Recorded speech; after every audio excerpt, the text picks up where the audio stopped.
안녕하세요. 수학의 모든 것의 강창원 쌤입니다. 이번 영상은 2020년 3월 고3 모의고사 수학 나형 17번부터 풀이 시작하도록 하겠습니다. 17번부터 18번, 19번 세 문제 풀 거고요. 혹시 이 영상을 처음 보시는 분들은 제 영상 더보기 클릭하시면 제 개인 블로그가 있고요. 그 블로그에서 수학 문제 다운받아 보실 수 있습니다. 그래서 문제 먼저 풀어보시고 제 풀이와 다른 점이 있는지 궁금한 점 해소하시기 바랍니다. 그럼 준비되셨으면 시작하도록 하겠습니다.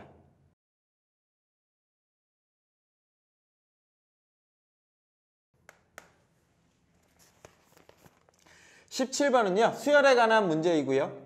등차 수열이라는 조건이 주어져 있고 힌트가 이제 가, 나를 이용해서 여러분들이 원하는 값 K 값을 찾아라 라는 문제인데요. 등차 수열이라고 하면 제가 먼저 몇 가지 알려드릴게요. 등차 수열은 A1, A2, A3, A4 땅땅땅 가서 A n-3, an-2, an-1, an이라고 이렇게 진행되는 수열이 있다고 칩시다. 그랬을 때 첫 번째 아셔야 되는 건 an은 뭐라고 쓸 수 있죠? an 플러스 b꼴. n에 관한 1차 식이 되는 거고요. 요 a가 뭐가 되는 거야? 공차가 되는 겁니다. 라고 하는 거 아실 수 있으셔야 되고요. 두 번째, 등차 수열하면 제일 먼저 뭘 생각해야 될까요? 등차 중항이라고 하는 게 있습니다. 등차 중항은 뭐였죠? 양 옆에 거의 합은 이렇게 되는 거예요. 양 옆에 거의 합은 가운데 거의 2배와 같다더라. 그지? 그래서 an-1 플러스 an 플러스 1 요거를 2로 나눈 값이 an입니다. 라고 하는 거고요. 얘가 일정한 간격으로 더 멀어져도 돼요. 얘가 꼭 등차 중앙이라고 하는 게 이 한 칸 한 칸 한 칸의 가운데가 아니어도 되고 A5까지 여기가 만약에 A5라고 할까요? A5까지 이렇게 주어져 있으면 첫 번째 거랑 다섯 번째 거 더하면 그 가운데는 A3이 등차 중앙이 되는 거야. 그래서 그 간격이 꼭 한 칸이 아니더라도 일정한 간격으로 벌어지면 중간값이 항상 반으로 나눈 값이 저걸로 성립한다라고 하는 게 등차 중항입니다. 그리고 세 번째 아셔야 되는 건 일정한 간격으로 벌어진 것도 뭐냐면 등차 수열이 되는 거예요. 여기 A1, A2, A3, A4 이렇게 쭉 가는데 A2N 이렇게 뽑아내면 A2N이라고 하는 건 이런 거죠. 두 번째, 네 번째, 여섯 번째 이렇게 뽑아낸 거. 일정한 두 칸으로 뽑아낸 것도 무슨 수열이 된다? 등차 수열이 된다.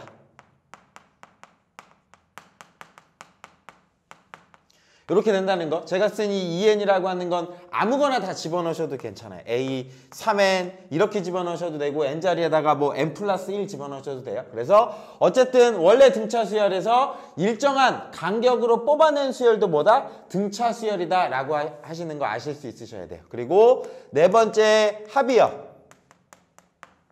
합은 무슨 꼴로 주어지더라?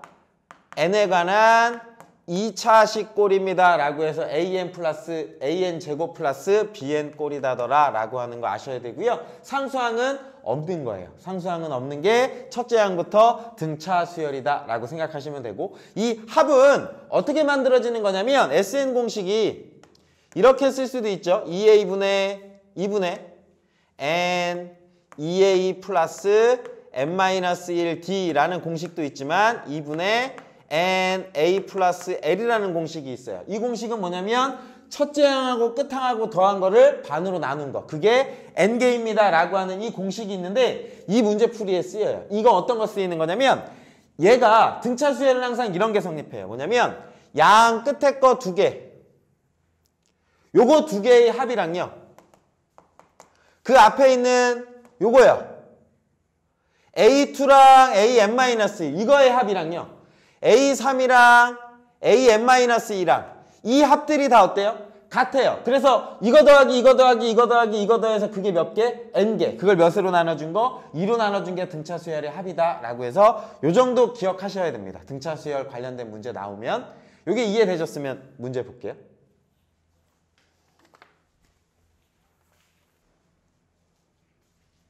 문제로 돌아와서 저 수열이 주어졌습니다. 그러면 A1, A2, A3, A4 땅땅땅 진행하다가 저기가 K-3, K-2, K-1, AK까지 요 등차 수열이 진행되는데 요거에 합이 얼마냐면 K제곱입니다 라고 주어졌고요. 그리고 세 번째 값이 요 값이 42입니다 라고 이렇게 주어졌네요. 그죠? 그리고 난 다음에 힌트를 써야 되는데 K-3과 K-1 여기요. 여기 값과 여기 값의 합이 얼마냐면 마이너스 24라고 이렇게 주어졌어요. 그러면 두 항의 가운데 있는 값은 뭐다? 얘의 반, 등차 중항에 의해서 요 값이 얼마가 나오냐면 마이너스 12가 나오는 거예요. 왜냐면 2분의 얘 더하기 얘가 얘입니다. 가운데 거 등차 중항.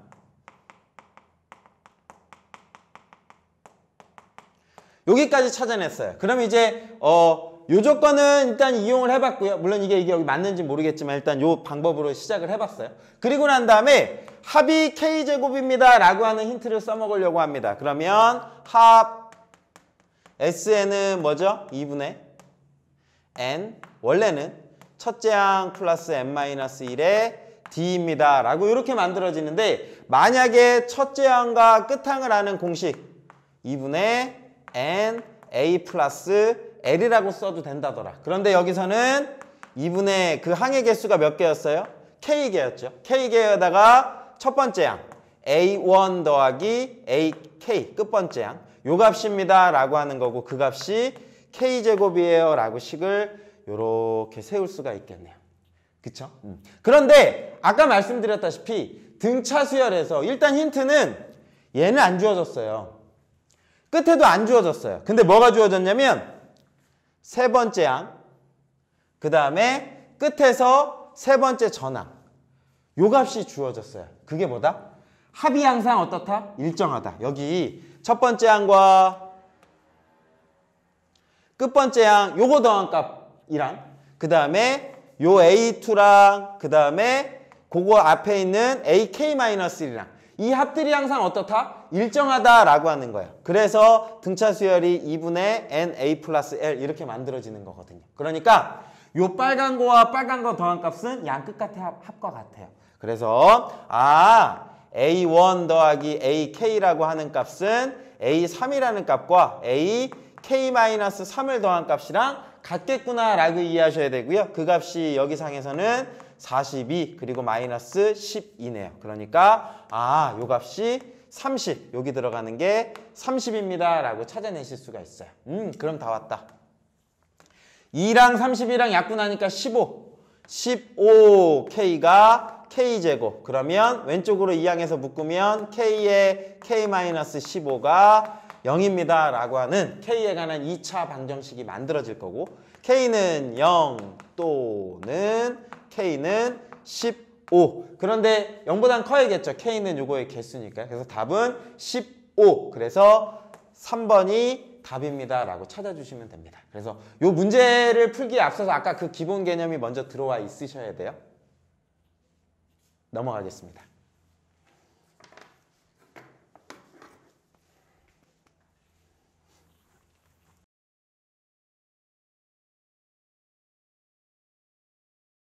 (18번입니다) 18번은요 절대값이 포함된 함수네요. 포함된 함수의 미분 불가를 물어봅니다. 미분 불가는 그래프로 나타냈을 때 어떤 점이죠? 첨점.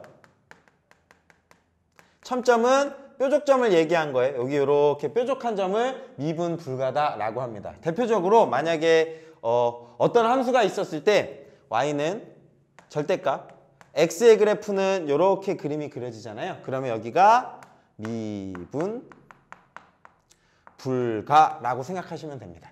그런데 fx가 몇 차 함수냐면 3차 함수예요. 3차 함수인데 제가 절대값을 빼고 생각해 볼게요. y는 x 저거 인수분해 되죠. x 플러스 3, x 마이너스 3, x 플러스 a라고 이렇게 주어져 있어요. 그러면 a 값은 지금 양수라고 주어졌네요. 그러면 마이너스 a가 되겠네요. 그럼 아마도 그는 누가 될 거냐면 x는 마 3, x는 마이너스 a, x는 3을 지나는 3차 함수일 거예요. 3차 함수 그래프 개형은 기본적인 개형은 이렇게 그림이 그려지죠. 그죠? 그런데 X축과 요 세 개가 만나야 되는 거예요. 이게 근이 뭘 얘기하는 거죠? 절편. 그러면 예를 들어서 요 마이너스 A 값이 여기 그려졌다고 칩시다. X축이 이렇게 있어서 여기가 마이너스 A, 여기가 마이너스 3, 여기가 3입니다. 라고 주어졌어요. 저 세 점을 지나는 3차 함수는 이렇게 그림이 그려질 거예요. 그죠? 그리고 난 다음에 뭘 씌워요? 절대값이요. 절대값을 씌우면 실제 함수는 위에서 아래로 내려왔다가 위로 꺾여졌고 이렇게 그림이 그려질 거예요. 그죠? 얘가 절대값 fx입니다. 그럼 미분 불가점은 여기 꺾이는 점, x축과 만나는 점 몇 개? 3개가 만들어져야 돼요. 라고 하는 거예요. 그러면 A가 여기 있어도 마찬가지예요. 어쨌든 X축과 세 점을 통과하게 되면 그래프 개형은 요런 꼴이 만들어질 수밖에 없고요. X축과 세 점에서 지나가면 이렇게 될 수밖에 없고, 그러면 접으면 미분 불가점이 3개가 만들어져요. 그런데 문제상에서는 미분 불가가 한 점에서 불가해야 됩니다. 라고 주어졌습니다. 그러면 어떻게 생겨야 될까요? 요렇게 생겨야 해요. X축이 요렇게 있는데 하나가 중근으로 겹치셔야 돼요. 중근으로 겹치셔야 돼서 여기가 마이너스 3인데 요 값 자체가 결국은 A 값하고도 딱 같아야 되는 거예요. 그러면 겹치면 어떻게 그려지냐면 중근을 가지면 이렇게 그려진다는 거죠. 여기가 3이에요 라고 하는 거고, 그럼 절대값을 씌우면 위에서 아래로 내려오는데 여기가 매끄러워요. 매끄럽고 여기 가서 이렇게 그림이 그려질 거예요. 얘가 절대값 fx. 그러면서 요 점이 어떻게 되는 거야? 미분이 가능해 라고 하는 거고, 요 점이 뭐가 되는 거야? 불가야. 그래서 한 개밖에 없습니다 인 거야. 아니 선생님, 그 중근이 여기에서 겹쳐도 되잖아요. 맞아. 그래도 되는데 문제에서 뭐라고 주어졌냐면 A 값이 양수라고 주어졌어요. A 값이 양수라고 주어졌고 요 점의 좌표가 마이너스 A 좌표거든요. 마이너스 A 좌표니까 여기 겹칠 수밖에 없는 거예요. A가 양수라는 조건에 의해서 얘가 이렇게 생겨야 돼. 이렇게 생기려면 A는 3이군요 라고 이렇게 찾아주는 거. 오케이. 그래서 A 값을 찾아냈습니다. 그러면 fx라는 식은 절대값에 뭐냐면 x제곱 마이너스 9에 x 플러스 3입니다 라고 이런 식이 만들어질 거고요. 그리고 얘가 아마 겹쳐서 그래프 절대값 fx만 찾은 것만 이렇게 찾아낼게요. 찾으면 어떻게 그림이 그려지냐면 내려갔다가 올라갔다가 이렇게 그림이 그려지는 거예요. 이 값이 fx입니다. 절대값을 씌워서 올린 거죠. 그리고 났을 때 이 함수에 뭐를 묻냐면 극대값을 물어요. 극대값의 정의가 뭐죠? 근방에서 가장 큰 값이요. 그럼 여기에서 혹시 극소값 찾으실 수 있나요? 극소값은 요 점에서 뭐가 되는 거냐면 극소가 되는 거예요. 그리고 요 점도 뭐가 되는 거냐면 극소가 돼요. 많은 친구들이 실수를 많이 하는 게 뭐냐면 아니 선생님 얘는 뾰족하잖아요. 뾰족하면 극소값 아니에요 라고 하는데 극소는 미분해서 0이어야 되거든요. 이렇게 얘기하거든요. 그렇지 않습니다. 극소의 정의는 근방에서 가장 낮은 값이에요. 근방에서 가장 낮잖아요. 그죠? 그러니까 뾰족한 점도 상관없어요. 그래서 극소는 미분 가능해서 0이다라는 게 아니라 근방에서 만약에 가장 낮으면 극소가 되는 거고요. 만약 그 함수가 미분 가능하다면 미분값이 0인 거예요. 미분 불가여도 극소는 될 수 있다. 추가로 알고 계셔야 됩니다. 그리고 극대를 묻습니다. 극대는 어디죠? 여기겠네요. 그죠? 요 값이 극대입니다. 그리고 여기를 찾으셔야 돼요. 여기는 그래프상에서 이제 요 점을 찾는 거죠. 요 점을 찾아보자 라고 하면 먼저 저 절대값이 없는 함수라고 생각할게요. y는 x제곱 마이너스 9 x 플러스 3이 이렇게 있고요. 그러면 전개하면 x 세제곱 플러스 3x제곱 마이너스 9x 마이너스 27이 됩니다. 미분할게요. 그 값을 찾아야 되니까. 미분하면 3x제곱 플러스 6x 마이너스 9 3으로 묶겠습니다. 그러면 x제곱 플러스 2x 마이너스 3 인수분해가 되네요. x 플러스 3 x 마이너스 1로 인수분해가 됩니다. 따라서 x는 마이너스 3 또는 x는 1 이렇게 바뀌어지는 겁니다. 그러면 마이너스 3일 때 요 값이 여기가 어디가 되는 거냐면 x가 마이너스 3이에요.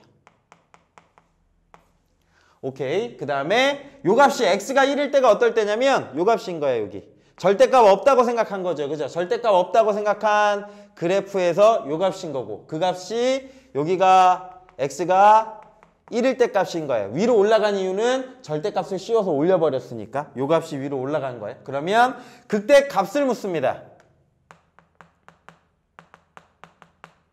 그때 값은 f1이 되겠네요. 그래서 1값을 어디다 집어넣으시면 되냐면 여기다가 집어넣으시면 돼요. 근데 여긴 절대값을 그대로 생각해야 돼. 절대값에 1 집어넣으면 마이너스 8 곱하기 1 집어넣으면 4.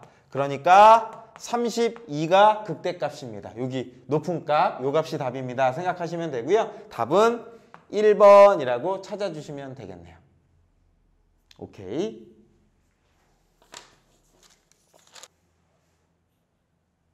19번 문제 보고 가겠습니다.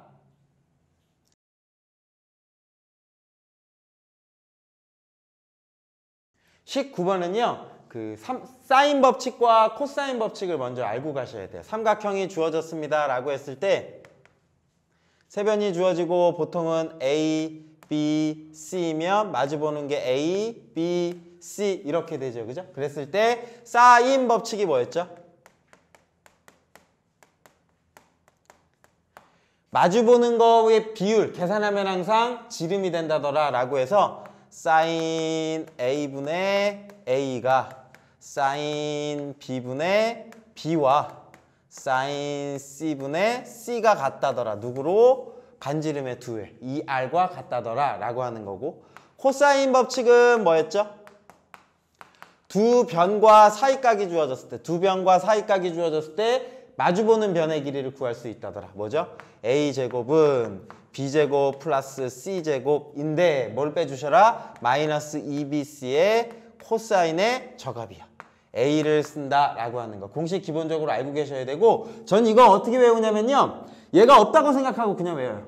A제곱은 B제곱 더하기 C제곱. 이거 뭐죠? 직각삼각형. 직각삼각형일 때 이게 성립하잖아요. 그런데 예각이면 그거보다 어때야 돼? 직각일 때 빗변이 요 길이가 나오는데 얘가 예각이 되면 요 빗변의 길이가 더 작아지죠. 그죠? 작아지는데 얼마만큼 작아져? 완전 제곱식처럼 마이너스 2bc 사이 값이다. 코사인 값이다더라. 저는 그렇게 외웠어요. 여러분 이미 뭐 다 외우고 계시겠죠. 그죠? 여기를 적용해 보겠습니다. 그런데 여기서는 반지름이 주어졌어요. 반지름이 주어졌으니까 사인 법칙을 쓸 가능성이 농후하겠구나 라고 생각할 수 있겠네요. 그리고 뭐를 기준으로 해서 볼까요? 라고 했더니 변의 길이가 주어진 값이 요 10밖에 없어요. 10밖에 없으니까 얘가 A, B, C라고 이렇게 주어졌네요. 그죠? 그러면 저는 요 10을 이용해서 사인 법칙을 쓰도록 하겠습니다. 뭐냐면 사인 C분의 저 마주보는 변 10은 뭐랑 같다? 지름, 저 값의 2배, 6루트 5와 같다더라 라고 하는 걸 쓸 거예요. 그러면 이항하면 사인 C는 얼마가 되냐면 6루트 5분의 10입니다 라고 하겠네요. 그러면 2, 3은 6, 2, 5, 10. 루트 5랑 약분하면 루트 5가 하나 이렇게 싹 났겠네요. 얘가 3분의 루트 5입니다 라고 이렇게 쓸 수 있을 것 같아요. 사인 C가 3분의 루트 5입니다. 그런데 마침 여기 힌트가 코사인 C가 주어졌네요. 그죠? 아, 사인 제곱 C 더하기 코사인 제곱 C 값은 항상 얼마야? 1이야. 그럼 요거 값 대입하면 9분의 5 요거 집어넣는 거야. 따라서 코사인 제곱 C는 누구냐면 9분의 4니까 9분의 4가 나와야 되죠. 9분의 4라고 이렇게 쓸 수 있을 거고요. 양변에다가 루트를 씌우면 코사인 C 값은 풀마 3분의 2예요. 풀마 3분의 2인데 C가 뭐예요? 예각이죠. 그죠? C가 예각이니까 코사인 C 값이 3분의 2입니다. 라고 이렇게 찾아주실 수가 있어요. 그럼 이제 다 됐어요. 그러면 저 주어진 식 여기에다가 대입할 거예요. 누구를요? 코사인 C 3분의 2를요. 3분의 1을 대입하겠습니다. 대입하시면 AB 분의 이렇게 되겠다. AB 분의 A제곱 플러스 B제곱. 그 다음에 3분의 2 집어넣으면 마이너스 3분의 2 BAB. A, B. 요 값 집어넣은 값이 3분의 4예요. 라고 쓸 수 있겠네요. 정리할게요.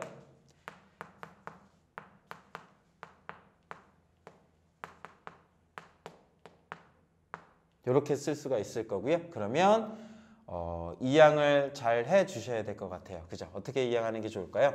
3분의 4 AB니까 요 값이 이쪽으로 넘어가면 빼기 되니까 이렇게 되네. A제곱 플러스 B제곱 마이너스 2AB가 0입니다. 라고 하는 식으로 만들어집니다. 인수분해가 되네요. 완전 제곱식이죠? A 마이너스 B의 제곱은 0입니다. A와 B는 뭐예요? 실수. 실수의 제곱해서 0 나오려면 요 값이 0일 수밖에 없겠죠. 그죠? A랑 B랑 어떨 수밖에 없냐면 같을 수밖에 없습니다. 라고 하는 거예요. 같을 수밖에 없어요. 라고 해서 이등변 삼각형입니다. 라고 생각하시면 되고 결국 이 변의 길이가 A예요. 라고 쓸 수 있을 것 같습니다. 그리고 나면 여기가 A 이제 미지수가 두 개에서 하나로 줄였어요. A 그리고 마주보는 변 10이 주어졌어요. 그러면 여기 값에 대한 뭐도 알아요? 코사인 값도 알죠. 그죠? 코사인 값 아니까 두 변과 사이값 알았을 때 마주보는 변. 미지수는 하나. 오케이. 뭐 쓰면 될까요? 코사인 법칙을 쓰면 되는 거예요. 코사인 법칙. 법칙을 쓰면 누구의 제곱? 10의 제곱은 이렇게 되겠네요. 10의 제곱은 저 변의 제곱 A제곱 플러스 A제곱 마이너스 2 A와 A 곱하니까 A제곱에 누구 곱해야 돼? 코사인 C. 코사인 C가 얼마라고 나왔죠? 3분의 2입니다. 라고 이렇게 쓸 수 있네요. 그러면 100은 2A제곱 그 다음에 마이너스 3분의 4A제곱이라고 쓸 수 있어요. 그러면 3분의 2 A제곱이 100입니다. 그러면 A제곱은 50에다가 3 곱하니까 150이에요. 라고 이렇게 쓸 수가 있습니다. 그러면 묻는 값은요. A, B의 값을 묻네요. A, B의 값인데 A, B는 B랑 A랑 어때요? 같아요. A 제곱값과 같은 거죠. 그러면 150이 그냥 답이 되겠다. 오케이. 그러면 2번이에요. 라고 이렇게 찾아주시면 됩니다. 그래서 이 문제를 통해서 여러분들이 그냥 이건 이렇구나로 넘어가면 안 돼요. 중요한 건 내가 사인 법칙을 정확하게 알고 있는가, 코사인 법칙을 정확하게 알고 있는가, 이게 중요한 거고요. 어떨 때 적용하는가를 꼭 생각을 하셔서 비슷한 문제를 풀어보셔야 돼요. 두 변과 사이각이 주어지면 코사인 법칙, 반지름이 주어지면 사인 법칙. 요것들 머릿속에 기억해 놓으시고 이해하셨으면 좋겠습니다. 네, 오늘 영상은 여기까지고요. 혹시 궁금한 내용 있으시면 댓글에 남겨주시면 제가 풀어드리겠습니다. 풀어서 영상으로 제가 답 올려드릴게요. 그리고 여러분 구독과 좋아요, 알림 설정 해 놓으시면 제가 수학 문제 많이 풀어서 올릴 거거든요. 도움되는 거 바로 받아보실 수 있을 겁니다. 네, 긴 시간 수고 많으셨습니다. 저는 다음에 뵐게요.